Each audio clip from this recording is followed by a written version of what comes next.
Assalamualaikum warahmatullahi wabarakatuh.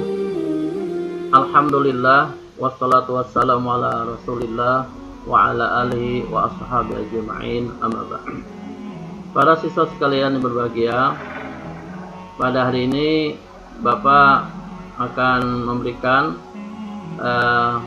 mata pelajaran pendidikan agama Islam dan budi pekerti yang pokok bahasanya adalah bagian B, Al-Quran sebagai pedoman hidup bagi umat Islam. Ya, Bapak ulangi, pokok bahasanya adalah Al-Quran sebagai pedoman hidup bagi umat Islam. Di dalam hidup ini kita mempunyai pedoman. Tujuan kita hidup adalah seperti mana dijelaskan oleh Allah dalam Quran, wa ma khalaqtul jinna wal insa illa liya'budun. Tidaklah aku ciptakan wajah Allah manusia dan jin itu hanya untuk beribadah kepada Allah. Nah, di dalam kehidupan di dunia ini, dalam kita beribadah itu ada pedoman kita, ada panduan kita. Ya, panduannya adalah kita sebagai umat Islam, yaitu kitab suci kita adalah Al-Quran. Bapak berikan ilustrasi lain.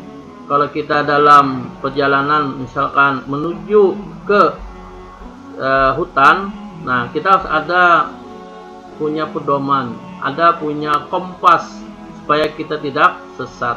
Nah, Al-Quran juga adalah merupakan kompas kita, merupakan pedoman kita supaya kita tidak tersesat, ya, baik itu hidup di dalam dunia ini maupun nanti untuk keselamatan kita nanti di akhirat. Ya, Al-Quran sebagai kitab suci kita, kedudukannya sebagai kitab suci umat Islam itu memiliki kedudukan. Di antaranya Al-Quran sebagai pedoman hidup umat manusia. Al-Quran sebagai pedoman hidup umat manusia, di dalamnya terdapat petunjuk dalam menjalani hidup kita sehari-hari. Orang yang hidupnya sejalan dengan Al-Quran termasuk golongan orang-orang yang bertakwa. Orang yang bertakwa dijanjikan oleh Allah mendapatkan kebahagiaan, baik kebahagiaan di dunia maupun kebahagiaan di akhirat. Artinya dia akan bahagia lahir dan batin. Nah, para siswa sekalian yang berbahagia, sebagai pedoman hidup, Al-Quran menempati posisi sebagai sumber pertama dan utama dari seluruh ajaran Islam, baik yang mengatur hubungan manusia dengan dirinya sendiri maupun hubungan manusia dengan Allah. Hablum minan nas wa hablum minallah. Hubungan manusia dengan sesamanya dan hubungan manusia dengan alam. Oleh karena itu, Al-Quran harus menjadi pedoman sekaligus menjadi dasar hukum utama dan yang pertama bagi umat Islam demi mencapai kebahagiaan kehidupan di dunia dan kehidupan di akhirat kelak. Nah, Al-Quran tadi di atas dikatakan adalah sebagai sumber pertama dalam kehidupan kita sebagai orang muslim. Nah, apapun yang ada dalam Quran itu adalah merupakan pedoman kita, baik itu kita dalam kehidupan dunia nantinya, di akhirat nantinya, di dunia dan maupun di akhirat. Hal-hal yang kemungkinan yang masih global yang ada dalam Quran itu nanti akan dijelaskan di dalam al-hadis, di dalam sunnah-sunnah Rasulullah. Dengan berpegang pada keduanya, yaitu baik Al-Quran dan hadis, maka kita sebagai umat Islam insya Allah tidak akan tersesat. Ya, seperti mana biasanya yang kita baca setiap kita sholat, ihdinas siratal mustaqim, ya, dalam surah Al-Fatihah Maka kita minta tunjukkan kepada Allah jalan yang lurus. Nah, jadi yang pertama Al-Quran kedudukannya ada sebagai pedoman hidup kita. Yang kedua, yang B, Al-Quran sebagai mukjizat Nabi Muhammad sallallahu alaihi wasallam. Sebagai utusan Allah, setiap nabi dan rasul itu mempunyai Alkitab, mempunyai semacam pedoman hidup, mempunyai mukjizat. Nah, adapun yang diberikan oleh Allah Subhanahu wa taala kepada Nabi kita Muhammad sallallahu alaihi wasallam, dan bukan ini adalah mukjizat yang kuasa, adalah Al-Qur'an. Nabi Muhammad sallallahu alaihi wasallam menerima beberapa mukjizat. Mukjizat beliau yang paling besar adalah Al-Qur'an. Isi kandungan Al-Quran mampu menjawab tantangan zaman. Di zaman jahiliyah, di zaman modern seperti sekarang ini. Karena Al-Quran merupakan wahyu Allah yang paling sempurna dan menyempurnakan kitab-kitab yang diturunkan sebelumnya. Dan kita masih ingat, kitab-kitab diturunkan oleh Allah kepada para nabi dan rasul yang terdahulu. Di antaranya ada kitab Taurat, ya, yang diturunkan kepada Nabi Musa, kitab Injil yang diturunkan kepada Nabi Isa, kemudian kitab Zabur yang diturunkan kepada Nabi Daud. Nah, Al-Quran ini sebagai mukjizat yang diturunkan oleh Allah kepada Nabi Muhammad dan merupakan mukjizat yang terbesar yang paling bermakna kepada kita untuk dalam kehidupan kita, dan sekarang kita rasakan sampai saat ini, ya. Nah, kalau kitab yang terdahulu setelah nabinya atau rasulnya meninggal, maka kitabnya pun lenyap juga. Seperti kitab Taurat, setelah Nabi Musa meninggal, kitabnya sudah tidak ada lagi yang menuliskannya. Artinya kitabnya sudah punah. Nabi Daud dengan kitab Zaburnya juga demikian. Nabi Isa dengan kitab Injilnya juga sama. Setelah Nabi Isa itu tidak ada lagi, maka kitabnya juga lenyap. Nah, Al-Quran 1441 Hijriah, ya, sampai saat ini kita masih membaca bahwa ini adalah Quran yang kita baca saat ini sama dengan Quran di zamannya Nabi Muhammad. Jadi Al-Quran sebagai mukjizat Nabi Muhammad SAW. Yang ketiga atau yang C, Al-Quran sebagai sumber dari sumber hukum Islam. Tadi Bapak jelaskan di atas bahwa Al-Quran, ya, sebagai sumber hukum Islam yang pertama, ya. Al-Quran selain sebagai pedoman hidup manusia juga sebagai sumber utama dalam hukum Islam, ya, atau dalam hukum syariat Islam, di mana Al-Quran mampu menjawab persoalan yang dihadapi manusia, baik persoalan akidah, persoalan akhlak, syariah, dan budi pekerti. Al-Quran menempati posisi sebagai sumber utama dari seluruh ajaran Islam, sebagai sumber hukum Islam. Al-Quran berisi ajaran yang paling lengkap sekaligus membenarkan seluruh kitab yang diturunkan oleh Allah Subhanahu wa taala sebelumnya. Jadi kitab-kitab yang terdahulu seperti mana Taurat, Zabur, Injil itu sudah dijelaskan di dalam Quran, ya, ada di dalam Al-Quran. Maka Al-Quran sebagai pelengkap, ya. Selain itu, Al-Quran juga mengatur hubungan manusia dengan Allah, sesama manusia, dan sesama lingkungan hidup atau sama alam. Apa saja kira-kira isi daripada kandungan Al-Quran? Yang pertama, isi pokok ajaran yang terkandung dalam Al-Quran. 1. Al-Quran berisi tauhid atau keimanan. Tauhid artinya mengesahkan Allah. Dan kalian ingat rukun iman itu ada 6, itu semuanya dijelaskan di dalam Al-Quran, dan semuanya ayat-ayat yang bukan masalah keimanan ada di dalam Al-Quran, ya. Mentauhidkan Allah artinya mengesahkan Allah, seperti mana surah Al-Ikhlas ayat pertama, Qul huwallahu ahad. Katakanlah bahwa Allah itu satu. Nah, yang kedua, Al-Quran juga bisa ibadah atau manusia dengan Allah. Ibadah, tugas utama kita, tujuan kita hidup di dunia adalah untuk beribadah. Nah, ibadah-ibadah yang kita lakukan seperti sholat, puasa, berzakat, itu dijelaskan oleh Allah di dalam Al-Quran.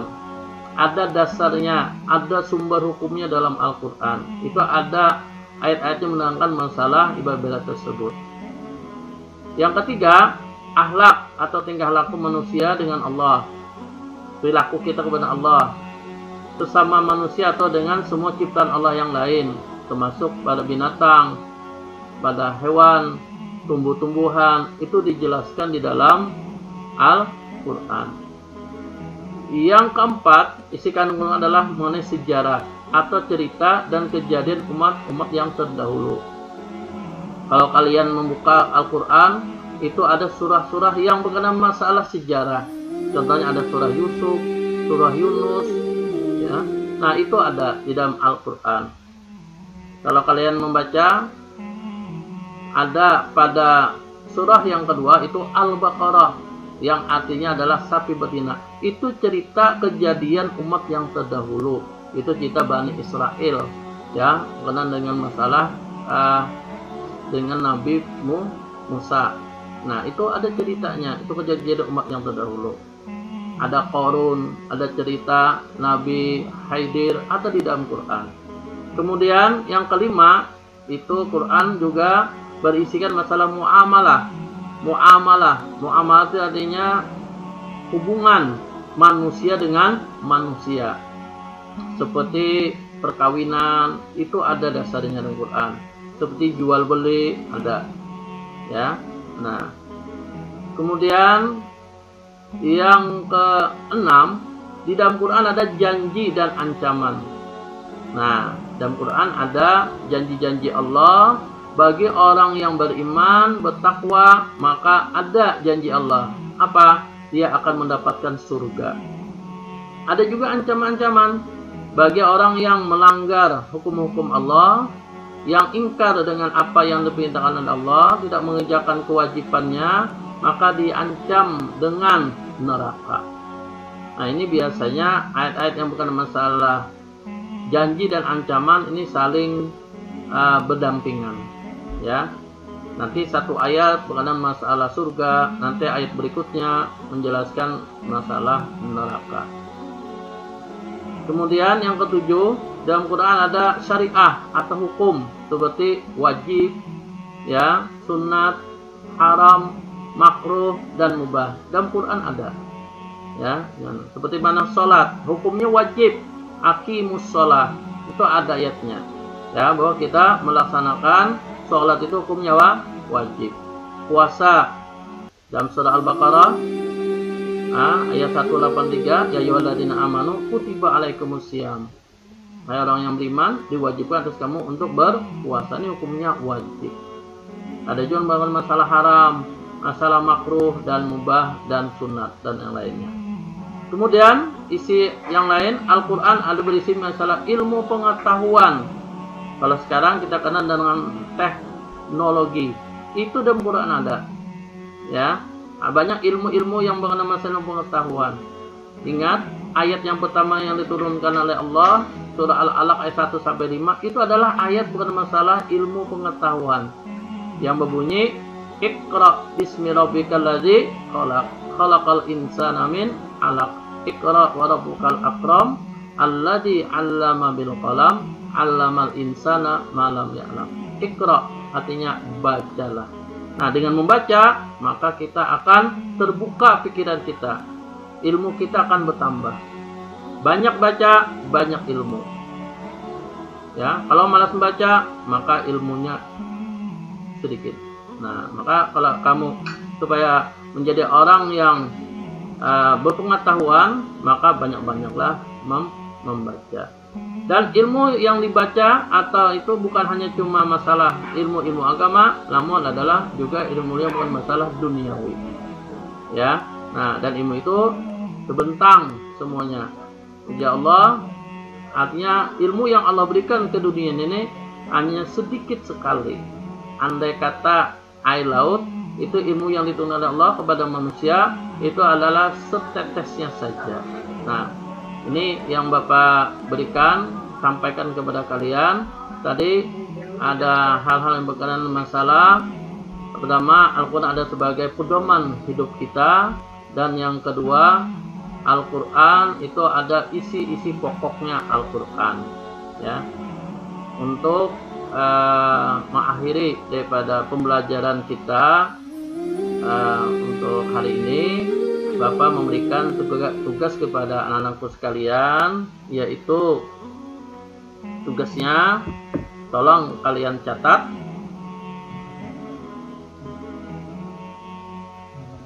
Ya. Sebelumnya ada satu bahasan lagi, ya. Ada Al-Quran, ada nama-nama lain di dalam Al-Quran. Nah, nih, sebelum nanti ada Bapak memberikan tugas, ada pokok bahasan yang satu lagi yang tertinggal nih Bapak, nama-nama lain di dalam Al-Quran. Kemudian nama-nama Al-Quran itu selain Al-Quran ada nama lain itu. Al-Quran juga disebut dengan kalimat Al-Huda. Al-Quran juga dinamakan Al-Huda. Al-Huda itu sebagai petunjuk bagi umat manusia.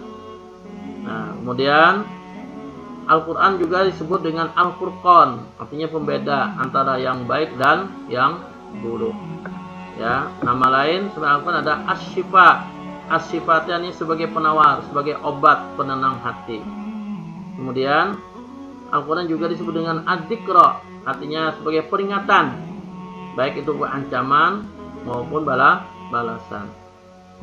Dan Al-Quran juga disebut dengan Alkitab, artinya Al-Quran ada firman Allah yang dibukukan, yang dituliskan, ya, Alkitab.